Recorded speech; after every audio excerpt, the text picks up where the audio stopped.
नमस्कार, मैं हूं सोला जबी, आप देख रहे हैं नेशन वन। रुक करते हैं खबरों का। उत्तराखंड की राजधानी देहरादून में पूर्व कांग्रेस अध्यक्ष किशोर उपाध्याय ने प्रेस वार्ता की, जिसमें उन्होंने केदारनाथ पुनर्निर्माण और नमामि गंगे योजना को लेकर केंद्र की बीजेपी सरकार और प्रधानमंत्री पर जमकर निशाना साधा। पूर्व कांग्रेस अध्यक्ष किशोर उपाध्याय ने कहा कि वे प्रधानमंत्री को एक पत्र लिख रहे हैं, जिसमें प्रदेश से जुड़ी 3 महत्वपूर्ण बातों की और उनका ध्यान आकर्षित कराना चाहते हैं, जिस पर आज तक कोई निर्णय नहीं लिया गया है। उसमें न्याय नहीं हुआ है, तो वहां के लोगों को न्याय मिलना चाहिए। जो मानक केदारनाथ वैली में और बल्कि बद्रीनाथ में भी, अलकनंदा वैली में भी एक समग्रता के साथ पूरे प्रदेश में जो पैसा उस समय मनमोहन सिंह जी ने सोनिया गांधी जी को दी थी, उस समय जो पैसा दिया था उसमें से खाली जो है 3000 करोड़ रुपया शायद इस प्रदेश को मिला है। देहरादून से अमित रतूड़ी की रिपोर्ट।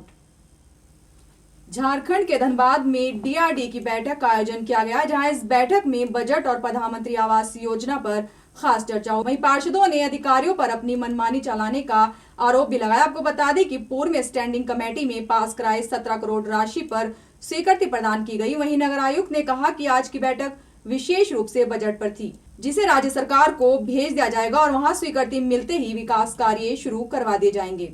ये विशेष बोर्ड की बैठक बुलाई गई थी, जिसमें हम लोगों ने बजट पर परिचर्चा की और बजट को हम लोगों ने पास किया। लगभग 1717 करोड़ का बजट है धनबाद नगर निगम का वित्तीय वर्ष 2018-19 के लिए। साथ ही एक दूसरा विशेष मुद्दा था प्रधानमंत्री आवास योजना को लेकर के। इन 2 मुद्दों पर स्पेशल बैठक बुलाई गई थी। मेन बजट और प्रधानमंत्री आवास 2 मुद्दे थे और दोनों पे विशेष चर्चा होगी। शुरू के दिनों में जब बहुत सारा जानकारी लोगों को नहीं था, तो उस समय लाभुकों के चयन में गड़बड़ी हुई है, जिसमें 2-3 किस्त गए भी हैं। धीरे धीरे उसमें जब सुधार आया है तो कुछ लाभुक हैं जो छूट रहे हैं उससे। जो भी काम होता है सरकार के निर्देशानुसार होता है। धनबाद से कन्हैया कुमार की रिपोर्ट। केंद्रीय जल संसाधन एवं मानव संसाधन विकास राज्य मंत्री सत्यपाल सिंह पौराणिक तीर्थ स्थल शुक्रताल पहुंचे, जहां उन्होंने पौराणिक तीर्थ स्थली शुक्रताल में बाणगंगा घाट पर पिछले 1 सप्ताह से धरना पर बैठे साधु संतों से मुलाकात की और इस आश्वासन के साथ धरने को समाप्त कराया कि वह जल्द ही उत्तराखंड व उत्तर प्रदेश की सरकार से बातचीत करके उनके समस्याओं का समाधान कराएंगे। इस अवसर पर केंद्रीय मंत्री डॉक्टर सत्यपाल सिंह ने कहा कि शुक्रताल का विकास उनकी सरकार की पहली प्राथमिकता है और अब उनकी सरकार बाणगंगा में मुख्य गंगा को मिलाने का काम करेगी।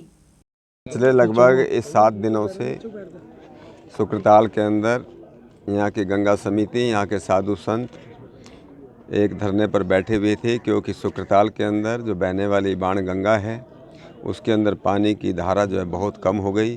यहाँ पर हजारों लोग रोज़ाना तीर्थयात्री के रूप में आते हैं और इसलिए लोगों को बड़ी परेशानी है। भारत सरकार का ये इरादा है, माननीय प्रधानमंत्री मोदी जी का, कि हमारी गंगा जो है अविरल और निर्मल होकर के बहे। मुजफ्फरनगर से नूर मोहम्मद की रिपोर्ट। लेते हैं एक छोटा सा break.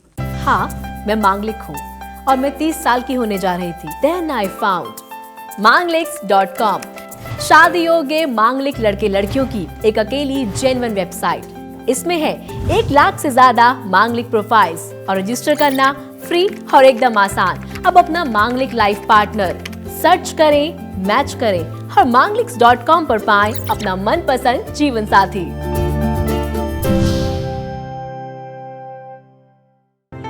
To register on mangliks.com, use promo code NATION1। देना बैंक द्वारा देना बैंक के सभी बकायेदारों का भार मुक्ति हेतु देना ऋण मुक्ति योजना का शुभारंभ। देना बैंक के अंचल प्रबंधक श्री पी सचदेवा ने हमें बताया कि देना बैंक द्वारा रिकवरी हेतु माह मार्च 2018 में एक देना ऋण मुक्ति योजना का शुभारंभ किया गया है, जिसमें देना बैंक के सभी बकायेदारों से विनती है कि देना बैंक के जो बकायेदार भार मुक्त होना चाहते हैं वो दिनांक 20 मार्च 2018 को संबंधित शाखा में जाकर एक मुश्त समझौता कर छूट प्राप्त कर भार मुक्त हों। देना बैंक के सभी बकायेदारों को ये भी सूचित किया जाता है कि इस योजना के अंतर्गत एक मुश्त रकम जमा करने पर 10% से 50% तक उनकी बकाया रकम की दिनांक के अनुसार छूट प्रदान की जाएगी। सभी बकायेदारों को सलाह दी जाती है कि वो अपनी संबंधित शाखा में दिनांक 20 मार्च 2018 तक संपर्क कर बकाया रकम में छूट प्राप्त कर शेष रकम जमा कर भार मुक्त हों। अधिक जानकारी हेतु देना बैंक के वरिष्ठ प्रबंधक श्री नवीन कुमार रोहिला रिकवरी अधिकारी से मोबाइल पर संपर्क कर सकते हैं, जिनका मोबाइल नंबर है 7017531261, जो स्क्रीन पर भी दिखाया जा रहा है।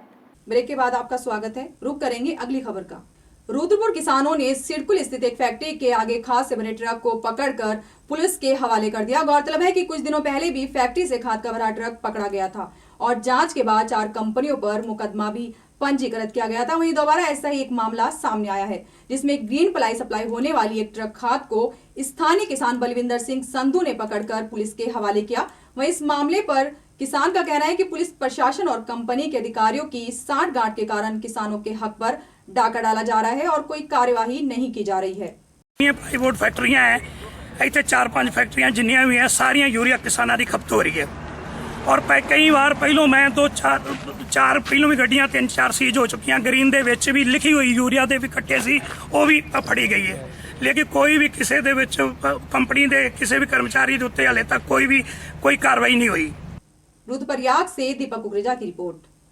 यूपी के मऊ में ग्रामीणों ने रेलवे प्रशासन और शासन से नाराजगी जताते हुए उनका जमकर विरोध किया। आपको बता दें कि रेलवे प्रशासन ने बिना सूचना दिए ही मानव रहित रेलवे क्रॉसिंग को बंद कर दिया, जिससे गांव का मुख्य मार्ग ही बंद हो गया, जिसके चलते ग्रामीणों ने चेतावनी दी है कि अगर उनकी मांग पूरी नहीं होगी तो वह आंदोलन कर रेल मार्ग से गुजरने वाली सभी ट्रेनों को आगे नहीं जाने देंगे। क्रॉसिंग यहाँ बहुत पहले से खुली थी, मानव रहित क्रॉसिंग है और इसको रेलवे विभाग वाले बंद कर दिए हैं। अभी 2 फरवरी से बंद कर दिया गया है, जिससे आने जाने में कठिनाई हो रही है। इन लोगों की मांग है कि कोई वैकल्पिक रास्ता बना दिया गया होता पहले, इससे उन लोगों को कठिनाई हो रही है। अपनी कठिनाई को अवगत कराने के लिए प्रशासन को, रेलवे प्रशासन को ये लोग धरना प्रदर्शन कर रहे थे।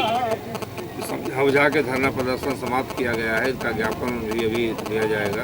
का ये कहना है कि 11 और 12 नंबर जो है वो बंद किया जा रहा है रेलवे प्रशासन के द्वारा और शासन के द्वारा, उसको ना बंद करा करके इस पर रोड बनाई जाए। तो इसमें हम लोग यहाँ पर सिर्फ ये डिसाइड नहीं कर सकते, इस पर विचार विमर्श करा जाएगा डिवीज़न लेवल पर भी और शासन के द्वारा भी, और जो उचित इस पर आखिर में निकलेगा निष्कर्ष उसको करा जाएगा। तो देखते हैं, अगर ऐसा कुछ होगा तो हम लोग पूरी इसके ऊपर कार्रवाई करेंगे। अगर ऐसा नहीं, अगर इस तरह का काम करा गया होगा, अभी इसको ऐसे नहीं डायरेक्टली कह सकते क्या है। मऊ से सुशील सिंह की रिपोर्ट। अब तक की खबरों में बस इतना ही। देश दुनिया की तमाम खबरों के लिए बने रहिए नेशन 1 के साथ। नमस्कार।